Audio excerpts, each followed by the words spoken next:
My name is Sarah Miller. I'm 28 years old, and I've spent most of my life as the family's unpaid help disguised as the eldest daughter. While Emily got Yale Law School paid in full, I'm still paying off state school loans. The inequality runs deeper than money. It's the exhaustion of being invisible in your own family. Years of cooking while Emily got praised. Years of taking family photos instead of being in them. Years of telling myself, maybe next time they'll see me. This Thanksgiving, I thought things might finally be different. Don't get your hopes up, Sarah, I whispered to myself as I prepped the turkey. But hope is stubborn, even when it shouldn't be. The smell of rosemary and thyme filled our Connecticut colonial as I carried the 18-pound turkey from the kitchen to the dining room. My back ached from 6 straight hours of prep work, and my burgundy sweater was already stained with gravy. The chandelier cast a warm glow over our mahogany table, set with Mom's good china. 12 relatives filled the living room with laughter and conversation. "Everyone, dinner is served. Please take your seats," Mom called out, clapping her hands together. I surveyed the dining room table. 12 chairs, every single one occupied. Even the folding chair for my teenage cousin Jenny. My eyes searched for my place setting, but there wasn't one.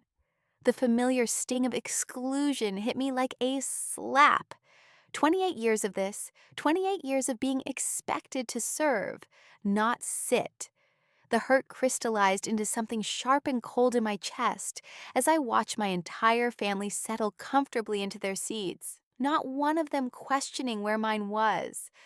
Mom looked directly at me, her smile bright. "Sarah, honey, you can serve tonight. We need someone to make sure everyone has everything they need." I set the carving knife down in the center of the table with a sharp clink. For the first time in 28 years, I was letting go of something that was never really mine to hold. That was the moment I realized I wasn't family. I was the help. And I decided I wouldn't stay another minute. Eldest daughter in a middle-class American family in Westport, Connecticut. Dad's an accountant, Mom sells real estate. Combined income around $150K a day. My sister Emily, 24, just graduated Yale Law and is the family's golden child. Their success story, as Mom loves to tell the neighbors. The pattern started early. In high school, I worked 20 hours weekly at the Gap to help with bills, while Emily took private violin lessons at $80 each, plus ballet and SAT prep. "You're the older one," Dad would say. "Emily needs to focus on getting into a good college." College wasn't different. I took $47,000 in student loans for state school, while my parents wrote $75,000 yearly checks for Emily's Yale tuition. Every break, I'd come home to cook for family gatherings, while Emily shared stories about prestigious internships. Now, at 28, I make $50,000 as a marketing coordinator, living in a studio apartment, still paying $380 monthly on those loans. Emily's starting salary at her Manhattan law firm? $18,000. She lives in a penthouse our parents bought as an investment property. But the real inequality isn't financial. It's the invisible labor nobody values.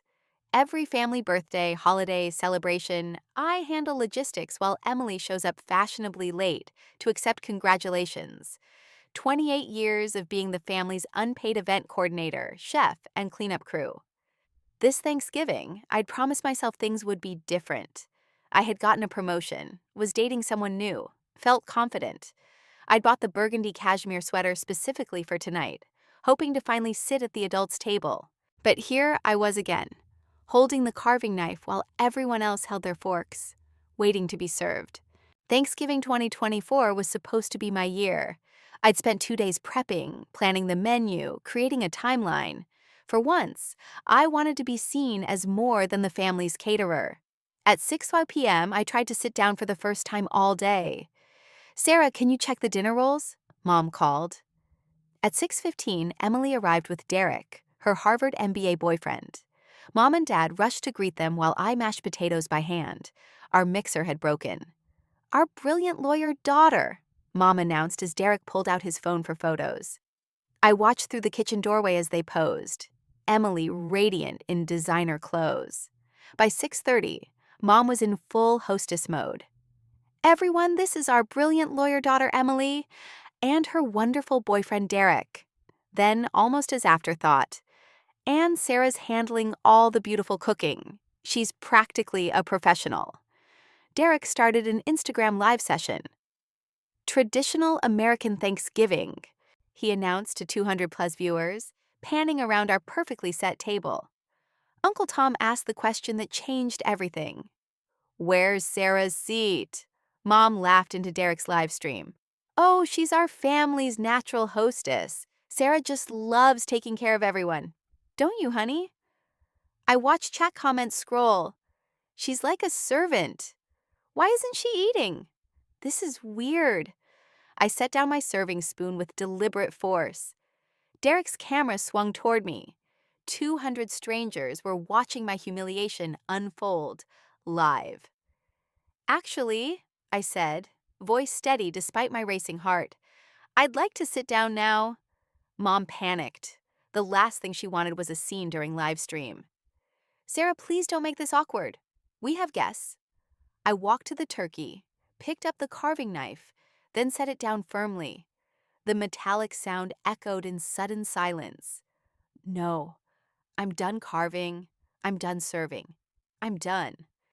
Right there, in front of Derek's camera and 200 plus viewers, I pulled out my phone and booked a United flight for 6:15 a.m. to Seattle. I held up my screen toward Derek's camera. Folks, you just witnessed someone choosing herself for the first time in 28 years. Enjoy the show. The live stream erupted with shocked reactions as the room fell silent. Our dining room was Mom's pride. Crystal chandelier, mahogany table, fine china, Victorian wallpaper. Family photos lined the cabinet, showcasing Emily's achievements. Notably absent, any photos where I was center of attention. I'd started with genuine hope. Emily had patted the chair beside her. Sarah, sit here when you're done serving. I want to hear about your new job. My heart lifted. Maybe tonight would be different. But every time I approached that chair, another request materialized. Sarah, more wine from the cellar. Sarah, Grandma needs her cushion. Sarah, take a family photo. There, I stood behind Derek's phone, photographing my entire family seated while I remained outside. Through the camera lens, I saw what strangers would see. Everyone had a place except the photographer. Emily, tell us about that pro bono case, Aunt Margaret gushed. Oh, just helping refugees with asylum paperwork, Emily said modestly. So proud, our family's first lawyer. Grandma Miller beamed. Standing with the wine bottle, I couldn't help myself. Actually, I helped write her law school personal statement. Sarah, Mom cut me off, the gravy boat is empty. Derek started filming again. This is like Downton Abbey. Sarah's the dedicated family butler. Uncomfortable laughter followed when he panned to me refilling glasses. Here's Sarah keeping everyone happy. True family servant. Emily noticed the optics. Derek, maybe don't...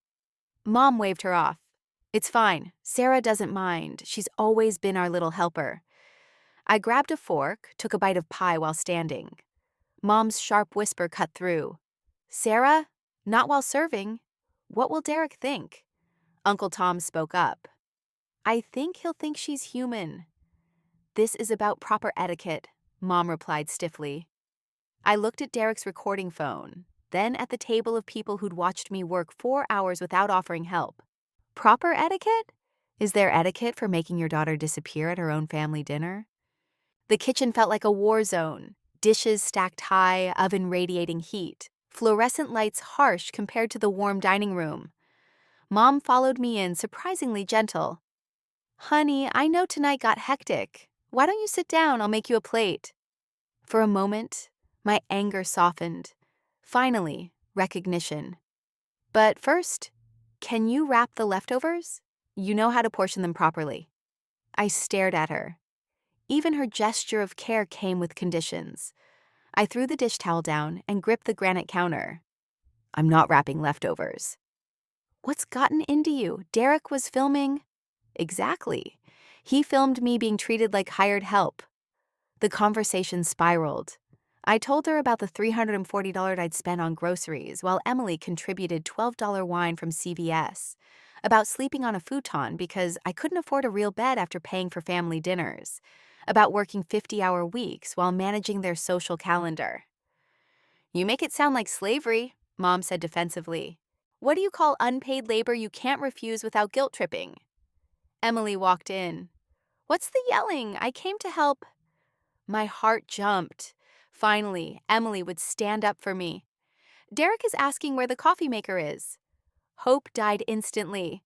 I picked up the dish towel, folded it neatly, placed it on the counter. There, I'm done folding things for this family. What does that mean? Emily asked. It means your boyfriend can figure out coffee makers. My childhood bedroom hadn't changed. Twin bed with frozen comforter.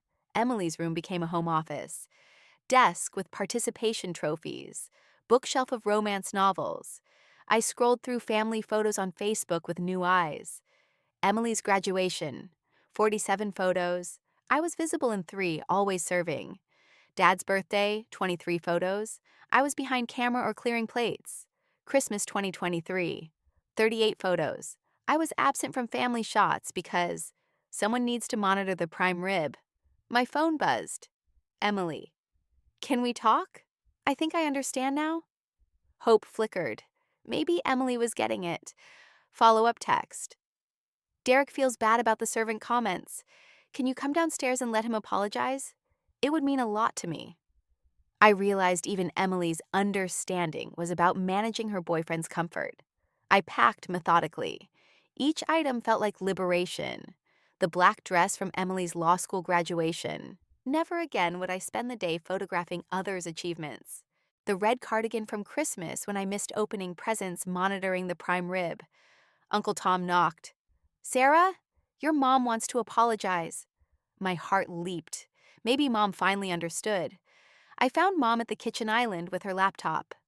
I looked up that live stream Derek posted. There are comments. Maybe we should talk about managing the family image better. Mom wasn't sorry about treatment. She was worried about public perception. I went back upstairs, removed every family photo from my wall, keeping only one, me and Grandma Miller from 5 years ago. I'm sorry, Grandma, I whispered, but I can't shrink myself to make them comfortable anymore. Scene 4, Family Fractures. At 10:30 p.m., I wheeled my suitcase downstairs. Extended family was still in the dining room when conversation stopped at the sight of luggage. Derek immediately started filming. Whoa, plot twist. Where are you going, Sarah? Uncle Tom took the phone from Derek. Put that away. This isn't entertainment. Sarah, sit down, Aunt Margaret said firmly. We need to talk about tonight. What happened? You all watched me work 4 hours without offering help. I offer help, Grandma Miller protested. You tell me sit down. Because Mom said guests shouldn't work, but family members shouldn't be servants either. The room divided. Cousin Jenny spoke hesitantly. Aunt Sarah, I felt bad when Derek called you the butler. Aunt Margaret stood up, real anger in her usually diplomatic face. You know what? I'm tired of this too. Every holiday we eat Sarah's cooking, compliment Linda's hosting. But Sarah does everything. Derek, Uncle Tom said, delete that live stream. Derek fumbled with his phone. It's not posted. Just drafts. There are drafts? Mom's voice pitched higher. The extended family was splitting into factions, and I was no longer the only one who could see the problem. By 11 p.m., most extended family had left. We gathered in the living room, immediate family plus Uncle Tom and Aunt Margaret. Dad tried taking control. This is ridiculous. Sarah's always been sensitive. We've given her everything, education, support, Mom added. Have you? Really? Uncle Tom challenged. I pulled out my phone. I want to show everyone something. I swiped to receipt screenshots. November groceries, $340. October birthday dinner, $180. September BBQ supplies, $280. I spent $3,847 on family events last year. Emily spent $280 just wine and birthday gifts. I'm just starting my career, Emily protested. Starting? You make $18,000. I make $52,000 with $23,000 in student loans. I showed my Venmo history. Venmo to mom. Groceries, 127. Dad's birthday dinner, $95. Christmas ham, $80. Uncle Tom leaned forward. Emily's education cost what? Dad looked uncomfortable. About $300,000 total. And Sarah's? State school, $47,000. Still paying monthly. So Emily got a $25,000 head start, and Sarah's still paying while subsidizing family parties? I opened my tracking app. 126 hours cooking and cleaning for 6 major events this year. At $20 per hour, that's $2,520 in labor, plus $4,200 expenses. Total value, I donated $6,720. Emily's contribution, $300. My hands had stopped shaking. For the first time, I'm looking at inequality with actual numbers. Uncle Tom introduced a term. Sarah has been parentified since 12.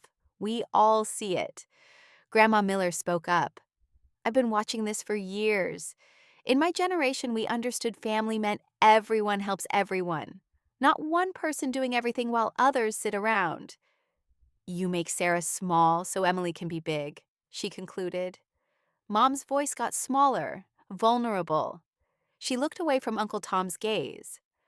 I was scared people would say Emily wasn't living up to her potential.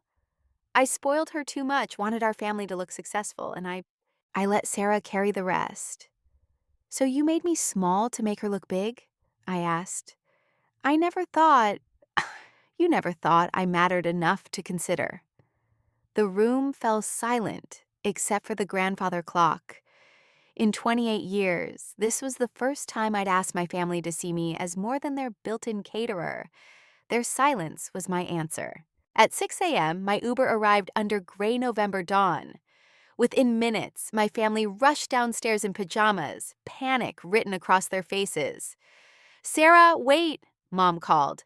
You can't just leave like this, Dad added. This is crazy dramatic, Emily chimed in. I turned to face them, voice steady. I'm not being dramatic, I'm being smart. We can talk about this, Mom pleaded. We just did, for 11 hours. You want to know what I heard? That I'm good at serving, that I should be grateful for cooking for people who won't save me a chair. Uncle Tom's car pulled up. I'd texted him the night before. Sarah, you ready? He called. Emily stepped forward, tears streaming. Sarah, I didn't realize. That's the problem, Em. You never had to realize. Everything was just handled for you. I can change. Can you? Will you cook Christmas dinner? Host New Year's? Call Grandma weekly? Emily's silence was answer enough. Dad made one last attempt. If you leave now, don't expect us to welcome you back with open arms. I looked at him steadily. Dad, your arms have never been open to me. They've been extended, waiting for me to fill them with serving trays. Aunt Margaret surprised everyone by stepping forward. You know what? I'm tired of this too. 43 years I've watched Linda orchestrate this performance where Sarah does all work so we can feel like proper family. I picked up my suitcase. I'm not running away. I'm running toward something better, toward people who value me for more than my ability to make gravy. You're destroying our family, Mom cried. No, Mom, I'm saving myself. Maybe that'll force you to figure out how to be a family without a built-in servant. As we drove away, I saw Emily in the driveway in silk pajamas, probably realizing she'd have to cook her own breakfast. My childhood home got smaller, and for the first time in 28 years, I felt myself getting bigger. 6 months later, I was living in Seattle's Capitol Hill with a view of the Space Needle. Plants lined my windowsill. I had a kitchen table that seated two. The marketing manager position at a tech startup paid $68,000, helping me pay down loans faster than ever. Michelle had become the sister I'd never had. We took turns cooking, shared bills, supported each other's dating lives. I was seeing Jake, a nurse who not only appreciated my cooking, but cooked for me regularly. Family updates painted slow-motion chaos back home. Uncle Tom kept me informed. Emily tried hosting Mother's Day brunch. Disaster, burned eggs, forgot coffee. Your mom ended up cooking and asked 3 times if I had your number. Emily's text showed progression. January. Mom's making me plan Dad's birthday. How do you coordinate catering? March. I tried your stuffing recipe. Epic fail. Can we FaceTime? May. I'm sorry, I really am. I was selfish and blind. My parents evolved slowly. Dad sent angry emails in February about abandoning family. By April, Mom was sending actual birthday cards with personal messages. In May, both sent a photo of their awkward self-cooked Mother's Day dinner. We're learning. The best part wasn't absence of drama. It was presence of genuine choice. I took cooking classes for fun, learned photography, went on dates without worrying about family prep, took weekend trips with Jake. In November, I hosted my first Friendsgiving. 8 people, everyone brought dishes, everyone cleaned up. I sat at the head of my own table, surrounded by people who'd chosen to be there. I posted on social media, grateful for friends who see me as more than kitchen help. Over 200 likes and dozens of comments from people sharing similar stories. The best part wasn't the perfectly cooked turkey or laughter filling my apartment. It was realizing I hadn't thought about family dysfunction in 3 hours. I was finally living my own life instead of serving everyone else's. 1 year later, Thanksgiving 2025, I woke to a text from Emily. Flying to Seattle for Christmas, can we talk? Attached was a photo from family Thanksgiving. Mom and Dad awkwardly serving themselves, Emily overwhelmed in the kitchen, Uncle Tom helping with dishes. My Thanksgiving was different. 12 friends at our community center for potluck. I brought dinner rolls because I wanted to, not because anyone expected it. Jake brought mac and cheese. Michelle handled logistics. Everyone contributed, enjoyed, cleaned up together. I posted a photo of myself at the perfectly set table, surrounded by laughing friends. 2 years ago, I was told to serve, not sit. Today, I'm sitting at my own table, surrounded by my chosen family. Sometimes walking away from what's broken is the first step toward building something beautiful. Responses flooded in. I needed to read this today. Currently booking my own flight. You inspired me to host my first Friendsgiving. Setting boundaries with family is so hard but so necessary. I spent the evening responding to dozens of messages from people sharing stories of being taken for granted, feeling invisible in their families, struggling with guilt over setting boundaries with people supposed to love them unconditionally. Have you ever been treated like the help in your own family? Share your story below. And remember, you deserve a seat at the table, not just a spot in the kitchen. Sometimes love means loving yourself enough to demand better. What boundary do you need to set this holiday season? I'll be reading every comment and cheering you on. The comments section became a support group, with hundreds sharing stories of invisible labor, family favoritism, and the courage to choose yourself. Because sometimes the most radical act is refusing to be smaller so others can shine brighter.